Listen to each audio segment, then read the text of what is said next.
Hello, നമ്മുടെ 21 ദിവസത്തെ wellness ചാലഞ്ചിൻ്റെ 4ാം ദിവസത്തിലേക്ക് എല്ലാവർക്കും സ്വാഗതം. ഇന്നലെ നമ്മൾ ഉറക്കത്തിൻ്റെ പ്രാധാന്യത്തെക്കുറിച്ച് സംസാരിച്ചു. നല്ല ഉറക്കം കഴിഞ്ഞ് ഉണരുന്ന നമ്മുടെ പ്രഭാതം എങ്ങനെ മനോഹരമാക്കാം എന്നാണ് ഇന്ന് നമ്മൾ നോക്കുന്നത്. രാവിലെ എഴുന്നേറ്റ ഉടനെ ചെയ്യേണ്ട ഏറ്റവും പ്രധാനപ്പെട്ട ഒരു കാര്യം ഒരു ഗ്ലാസ് വെള്ളം കുടിക്കുക എന്നതാണ്. രാത്രി മുഴുവൻ നീണ്ടുനിന്ന ഉറക്കത്തിന് ശേഷം നമ്മുടെ ശരീരത്തിന് ആവശ്യമായ ജലാംശം നൽകാൻ ഇത് സഹായിക്കും. ഇത് മെറ്റബോളിസം വർദ്ധിപ്പിക്കുകയും ദഹന പ്രക്രിയ സുഗമമാക്കുകയും ചെയ്യുന്നു.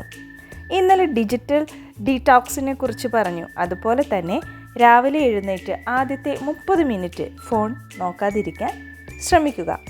മെറ്റബോളിസം മെച്ചപ്പെടുത്തുന്നതിനും ബ്ലഡിലെ ഓക്സിജൻ ലെവൽ ഇൻക്രീസ് ചെയ്യുന്നതിനും ഓൾ ഡേ നല്ല ആക്റ്റീവ് ആയിരിക്കുന്നതിനും വേണ്ടി ഒരു അമേസിങ് പ്രോഡക്റ്റിനെ പരിചയപ്പെടുത്താം.